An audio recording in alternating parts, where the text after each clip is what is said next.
Good afternoon and good evening everyone, और आप देख रहे हैं सिकोपीडिया यूट्यूब चैनल।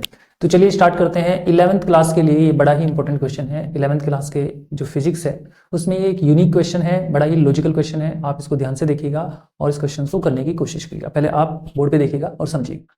क्वेश्चन है आपका, find centre of mass of carbon monoxide. मेरे बच्चों ये कार्बन मोनोऑक्साइड है, इसका हमें सेंटर ऑफ मास निकालना है। ये bond length is D, small D. अच्छा, ये कहता है कि जो कार्बन और ऑक्सीजन के बीच बॉन्ड लेंथ है वो डी दिया हुआ है ऑलरेडी, और आपको कार्बन और ऑक्सीजन के मिड में कोई सेंटर ऑफ मास का पोजीशन बताना है, मतलब कहां होगा सेंटर ऑफ मास, ये आपको बताना है। तो फिर बच्चों इसके लिए आपको क्या करना पड़ेगा, सपोज कीजिए आपके पास ये कार्बन है और ये ऑक्सीजन है, ठीक है, कार्बन मोनोऑक्साइड है, ये इसकी बॉन्ड लेंथ है। तो पहले बच्चों आप समझिए, थोड़ा और बड़ा कर देते हैं इसको, ये ऑक्सीजन है। फिर बच्चों समझिए ये इसकी बॉन्ड लेंथ है, कार्बन और ऑक्सीजन के बीच की जो बॉन्ड लेंथ है वो डी, ये गिवन है। फिर बच्चों गिवन है बॉन्ड लेंथ, ठीक है। अब आप समझ ये कोशिश करिए समझने की कि कार्बन और ऑक्सीजन, ध्यान से समझिए, कार्बन और ऑक्सीजन इनके बीच में कहीं पे सेंटर ऑफ मास होगा, उसी की लोकेशन आपको बतानी है, ठीक है। मैं सपोज करता हूं कि यहां पर सेंटर ऑफ मास होगा, ठीक है। मैंने सपोज किया COM मतलब सेंटर ऑफ मास। मैं मान के चलता हूं कि कार्बन और ऑक्सीजन के बीच में सेंटर ऑफ मास यहां लाइज कर रहा है, राइट, कर रहा है। और कार्बन से और जहां सेंटर ऑफ मास लाइज कर रहा है, ये डिस्टेंस मैंने x मान ली, ठीक है। तो अगर मुझे वास्तव में x मिल जाए तो मुझे ये पता लग जाएगा कि C से सेंटर ऑफ मास कितनी दूरी पे लाइज कर रहा है और O से कितनी दूरी पे लाइज कर रहा है। तो आई थिंक अगर मैं ये सोच रहा हूं कि सेंटर ऑफ मास की पोजीशन निकाल लूं तो सेंटर ऑफ मास मिल गया, तो जाहिर सी बात है वो बिल्कुल मेरा सोचना सही है। तो यहां पे हम क्या करते हैं पर बच्चों, ध्यान से समझिएगा।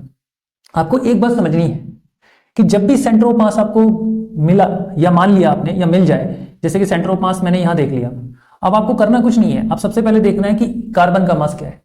अब मान के चलिए कि यहाँ पे जो कार्बन का मास है मैं वो MC कर लेता हूं, और जो ऑक्सीजन का मास है मैं उसको MO कर लेता हूं, ठीक है, mass of oxygen, mass of carbon.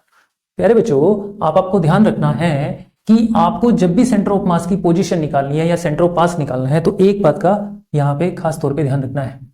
Centre of mass के लेफ्ट साइड में जो मास है, तो सेंटर ऑफ मास के लेफ्ट साइड में मास है MC, और उस मास से और सेंटर ऑफ मास की डिस्टेंस है x, तो मल्टीप्लाई x, ठीक है। फिर लगाना है प्यारे बच्चों इक्वल, राइट, फिर लगाना है इक्वल। और फिर देखिए सेंटर ऑफ मास के राइट साइड में ऑक्सीजन है, उसका मास है MO, और ऑक्सीजन से इस सेंटर ऑफ मास की डिस्टेंस प्यारे बच्चों कितनी है, यहां से यहां तक, मतलब D में से अगर x माइनस करें तो ये डिस्टेंस आ जाएगी। तो फाइनली आपके पास D माइनस ये हो गया x। आप इसको इक्वल कर सकते हैं प्यारे बच्चों, इक्वल कर सकते हैं, क्योंकि आप समझिए थोड़ा, क्योंकि जैसे मेरे पास एक मार्कर है, इस मार्कर को अगर मैं बैलेंस करूं, देखो अगर ये मार्कर को मैं बैलेंस करता हूं, ठीक है, अब ध्यान से देखिए, मैंने मान लीजिए इस मार्कर को बैलेंस करने की कोशिश की। अब देखो ये हर जगह पे बैलेंस थोड़ी ना होगा। अब मार्कर को बैलेंस करने के लिए मैंने इस फिंगर पे बैलेंस करने की मैं इसको कोशिश कर रहा हूं। अब देखिए कहीं ना कहीं ये जरूर बैलेंस होगा, ठीक है। तो हमने इसको बैलेंस करने की कोशिश की, तो फिर बच्चों फिलहाल तो बैलेंस हो जाएगा, क्योंकि होना चाहिए, क्योंकि हर बॉडी का अपना एक सेंटर ऑफ मास होता है।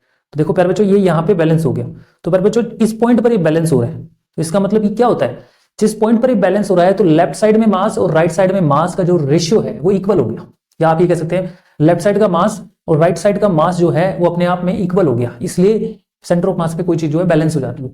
तो अगर सेंटर ऑफ मास है तो इधर का मास और इधर का मास एक्चुअल में बैलेंस हो गया, इधर का मास और इधर का मास जो है बैलेंस, पहले जो बैलेंस हो गया, ये नहीं इक्वल हो गया, बैलेंस हो गया। अब फिर जो बैलेंस हो गया तो हम इसको इक्वल लगा सकते हैं, जैसा कि आपने यहाँ पे देखा। तो अब हमें करना क्या है, अब हमारे पास हो गया MCX इज इक्वल टू, और ये हो गया पर बच्चों M0D माइनस M0X, ठीक है।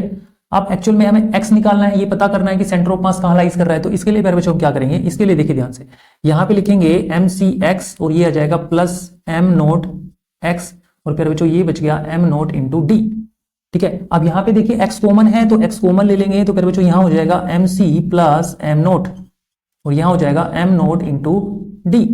तो फाइनली आपके पास यहां पे जो x आया है वो x आया है M0 into D upon MC plus M0, ये हमारे पास आ गया है, राइट।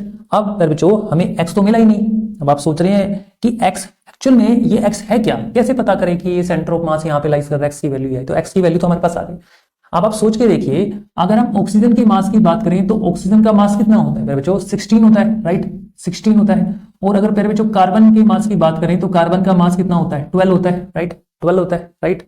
अब हम क्या करेंगे, यही वैल्यू इसमें पुट कर देंगे, तो पुट करने के बाद हमारे पास जो वैल्यू आएगी वो 16 इंटू डी, प्यारे बच्चों 16 इंटू डी, देखो 16 इंटू डी, और यहां पे आएगा 12 प्लस 16, प्यारे बच्चों 12 प्लस 16। तो फाइनली x हमारे पास आ गया 16/28, इसको सम करेंगे 28d। तो x इज इक्वल टू, प्यारे बच्चों इसको डिवाइड करेंगे तो ये कट गया, 4 से हम इसको डिवाइड कर देते हैं, तो 4/7 इंटू डी। तो प्यारे बच्चों x की वैल्यू आ गई, जो बॉन्ड लेंथ है उसका 4/7 पार्ट जो है वो x होगा, वहीं पर सेंटर ऑफ मास होगा। तो x की वैल्यू हो गई 4/7d, यानी अगर बॉन्ड लेंथ हमारे पास होती तो उसको हम 4/7 से मल्टीप्लाई कर देते, वो हमारे पास x। अगर बॉन्ड लेंथ नहीं भी है तो हम ये कहेंगे 4/7 पार्ट ऑफ d। तो हमारे पास प्यारे बच्चों x मिल गया, तो इसका मतलब यहां से 4/7 part of d centre of mass होगा। तो आई होप आपको सेंटर ऑफ मास का पता लगा होगा कि कैसे हम सेंटर ऑफ मास निकाल सकते हैं। तो ये हमारा सेंटर ऑफ मास निकालने का एक मेथड है। बस आपको ध्यान रखना है कि किस तरह से मैंने इसको सोल्व किया है। इसको बार बार इस वीडियो को देखना है। अगर आप नए हैं तो हमारे चैनल को सब्सक्राइब कीजिए और लाइक कीजिए, शेयर कीजिए और इसी तरह से हमारे साथ सीखते रहिए। Thank you very much.